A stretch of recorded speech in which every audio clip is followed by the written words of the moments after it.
Olá a todos, sejam bem-vindos ao canal Espiritismo à Era Nova. Hoje eu deixei esse quadrinho aqui atrás para vocês poderem ler. Coisas boas acontecem aqui e que coisas boas possam acontecer no nosso coração. Hoje nosso 36º estudo na questão 6 do Padre, do livro que é o Espiritismo. A gente vai ler uma mensagem antes e depois nós vamos tratar de estudar esta questão, tá bom? A mensagem escolhida ao aleatório é do livro Vozes do Infinito, por Raul Teixeira, a mensagem número 9 do Camilo.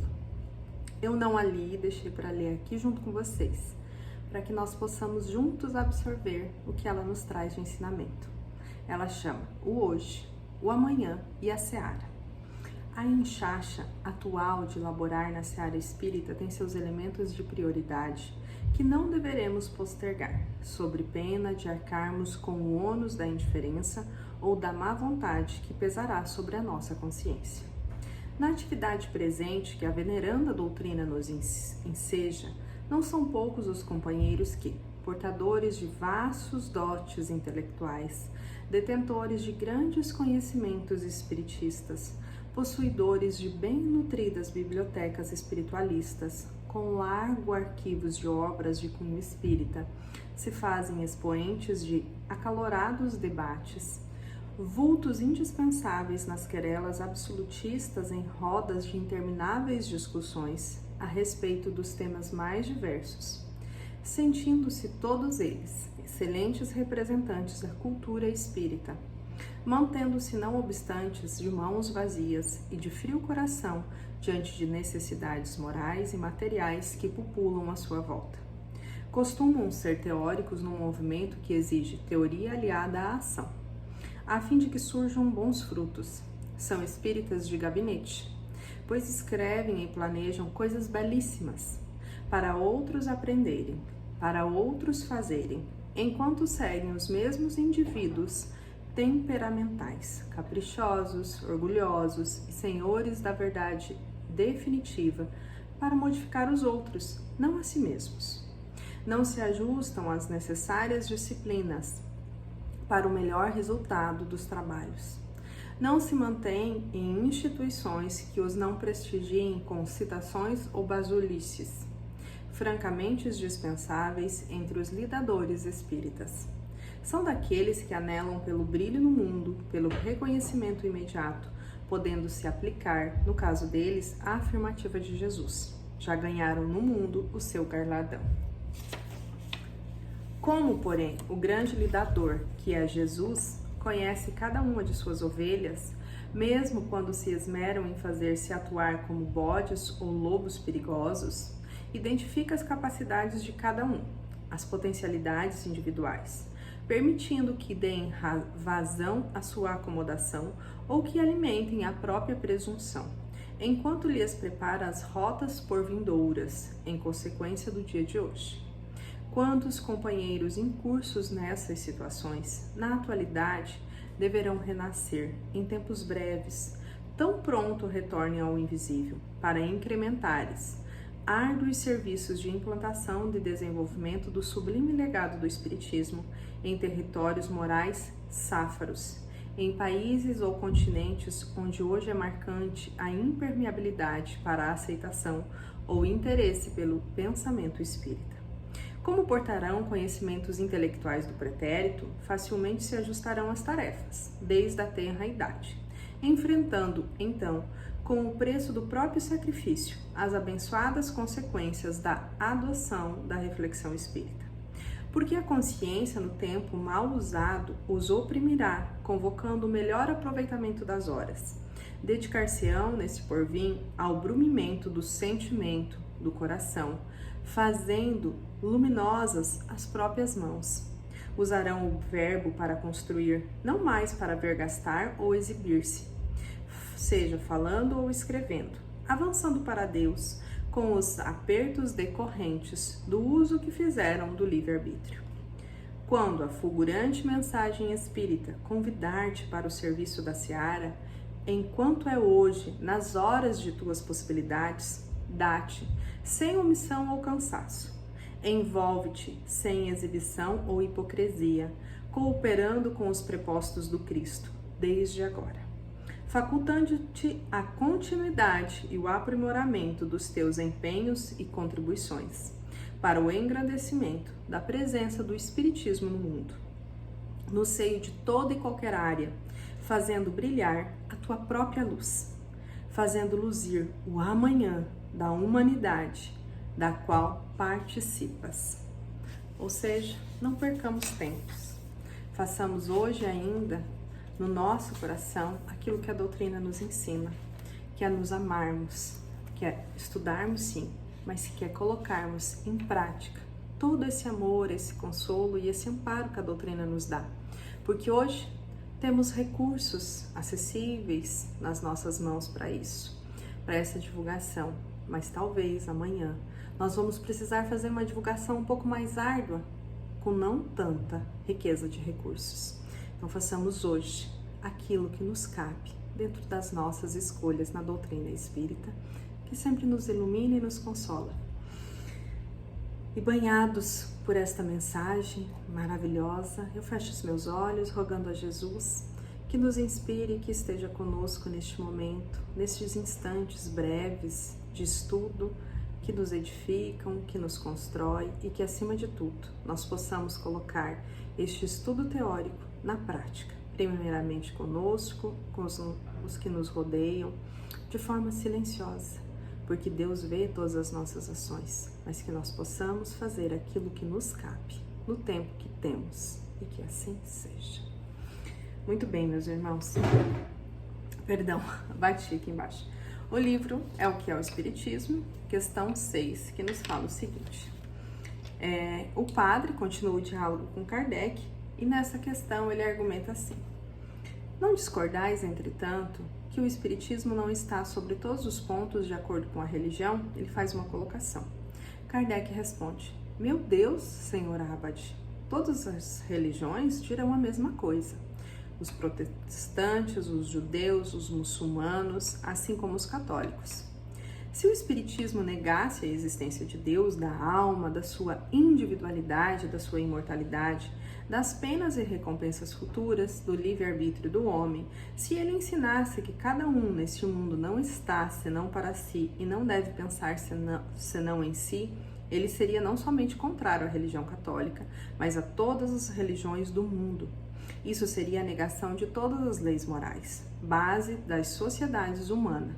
Longe disso, os espíritos proclamam um Deus único, soberanamente justo e bom. Eles dizem que o homem é livre e responsável por seus atos, recompensado e punido segundo o bem ou o mal que fez. Eles colocam acima de todas as virtudes da caridade evangélica, e há esta regra sublime ensinada pelo Cristo: agir para com os outros como gostaríamos que os outros agissem para conosco. Não estão aí os fundamentos da religião? Eles fazem mais, nos iniciam nos mistérios da vida futura, que para nós não é mais uma abstração, mas uma realidade. Porque são aqueles mesmos que conhecemos que vêm nos descrever suas situações, nos dizer como e por que eles sofrem ou são felizes. Que há nisso de antirreligioso? Essa certeza do futuro, de reencontro com aqueles que amamos, não é uma consolação?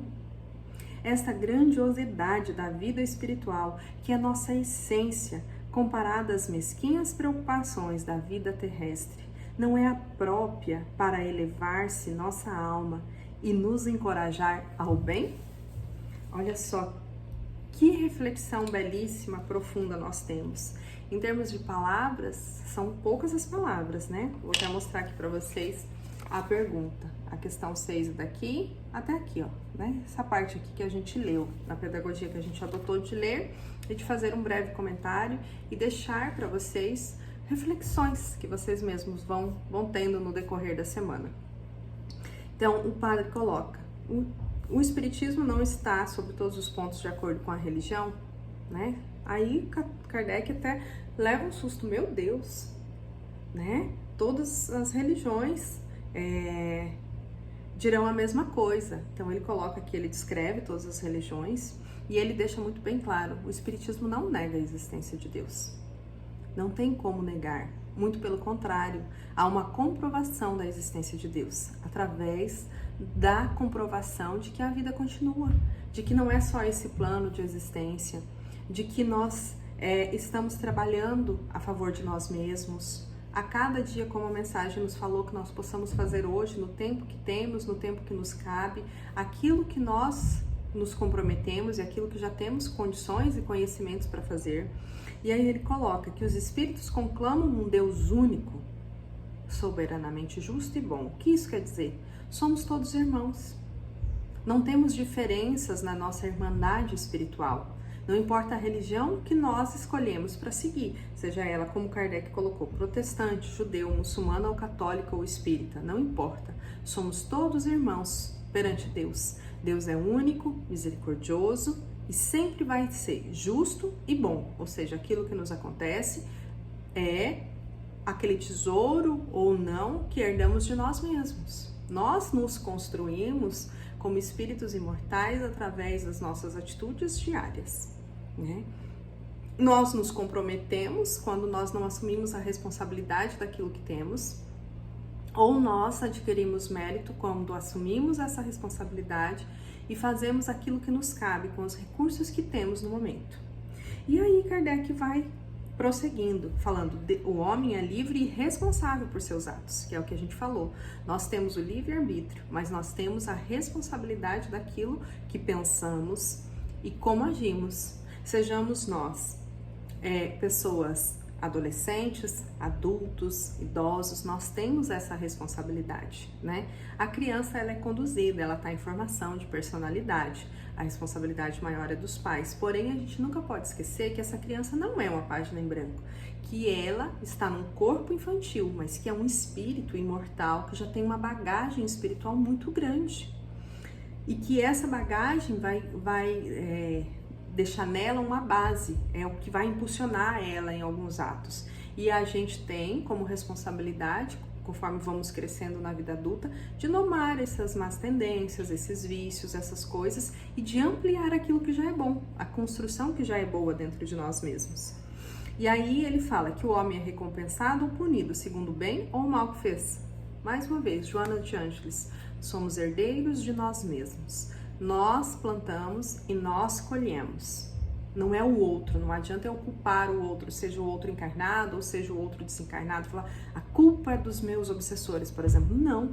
Se nós assim temos companheiros que ainda não aprenderam a nos amar, é porque nós abrimos brecha, é porque nós também não aprendemos a amá-los, né? Então que a gente possa mudar a nossa atitude perante a vida, perante as pessoas, para que nessa mudança haja uma desconexão energética. E que a gente possa também elevar o nosso pensamento a Deus, se assim a gente se vê debaixo de uma obsessão, pedindo socorro a Deus, por nós, por aqueles que nos acompanham, porque isso é amar o próximo como a si mesmo. Eu peço socorro a Deus, mas também peço pelo aquele próximo que está mais próximo, seja o próximo que está me fazendo bem ou seja o próximo que eu acho que esteja me prejudicando. E aí veja que isso também é plantio, a gente está numa colheita, mas a gente está no novo plantio, e a gente vive sempre nesse ciclo, colhendo e plantando, colhendo e plantando. É por isso que Jesus nos pediu, vigiai e orai, orai e vigiai, em todos os momentos da nossa existência. Primeiramente pelos nossos pensamentos, segundo pelas nossas falas, segundo pelas nossas atitudes. É fácil isso? Não, gente, eu não estou falando que é fácil, eu estou dizendo que estamos todos nós, na condição humana que somos. Somos o que somos, não somos nem tão bom quanto achamos que somos e nem tão mal quanto a gente acha que os outros nos veem. A gente é o que é, a gente é o que a gente se construiu e que nos trouxe até aqui. Mas a gente sempre pode melhorar ainda mais aquilo que já está bom e melhorar aquilo que precisa ser melhorado, né? A gente pede ajuda a Jesus, a gente pede ajuda a Deus, a gente procura uma terapia, a gente procura um especialista, um médico, um psiquiatra, um psicólogo, não importa, a gente sempre vai ter essa misericórdia, essa rede de apoio de Deus, porque Deus é justo e bom, é misericordioso, e Deus não abandona nenhum dos seus filhos, Ele não nos culpa, Ele sempre nos dá a oportunidade de nos refazermos, é por isso que nós temos o livre-arbítrio, tratado aqui nessa questão por Kardec. e colocado de forma clara. Nós temos esse livre-arbítrio, mas nós temos a responsabilidade sobre o bem e o mal, sobre as virtudes que a gente faz, né, que ele coloca aqui, e que é a caridade, ou sobre aquilo que como a gente age. Vamos seguir um pouquinho aqui, vamos voltar para a questão de novo, ó. O homem é sempre punido ou recompensado segundo o bem ou o mal que fez. E eles colocam acima de todas as virtudes, né? Os espíritos colocam acima de todas as virtudes nossas humanas a caridade evangélica. Caridade conosco, caridade com o próximo, caridade para com os nossos obsessores, os nossos perseguidores, sejam eles encarnados ou desencarnados. Jesus falou, rezai pelos vossos inimigos. E aí, seguindo aqui na questão, e esta regra sublime, ensinada por quem? Por Jesus. Quem é o nosso modelo e nosso guia na humanidade? Jesus. Então a gente segue quem? Jesus. E aí ele coloca assim, agir para com os outros como gostaríamos que os outros agissem para conosco. Quando eu ajo de determinada forma, será que eu quero que a outra pessoa aja assim comigo? Como que eu quero receber essa atitude? Qual é a minha intenção?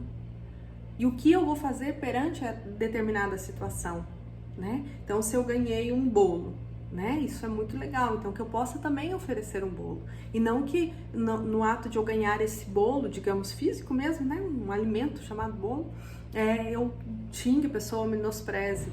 Aí eu não tô dando aquilo que eu quero, entende? E isso é para todo mundo, sem exceção. Fazer ao outro aquilo que gostaria que se fizesse com a gente mesmo. Perdoar o outro como eu gostaria de ser perdoado. Tolerar o outro como eu gostaria que me tolerassem. Ter paciência com o outro como eu gostaria que me desse. Dar a satisfação que eu preciso para alguém como eu gostaria que desse para mim. E assim por diante. Veja que espiritismo, cristianismo, Jesus, a lei de Deus é vida prática, em ação, em todos os momentos. E aí a gente acha que a gente está diante de uma questão simples, e aí a gente vai vendo por trás da letra o que tem, e a gente vai se abrindo um novo mundo para a gente reflexionar, não é? Veja quantas questões a espiritualidade já nos inspirou para que cada um de nós, e principalmente eu, reflitamos sobre e vivamos melhor. O que eu tenho feito perante a vida? Como eu tenho agido? Eu tenho agido de uma forma, uma caridade evangélica cristã? Eu tenho feito ao outro o que eu gostaria que o outro fizesse para mim?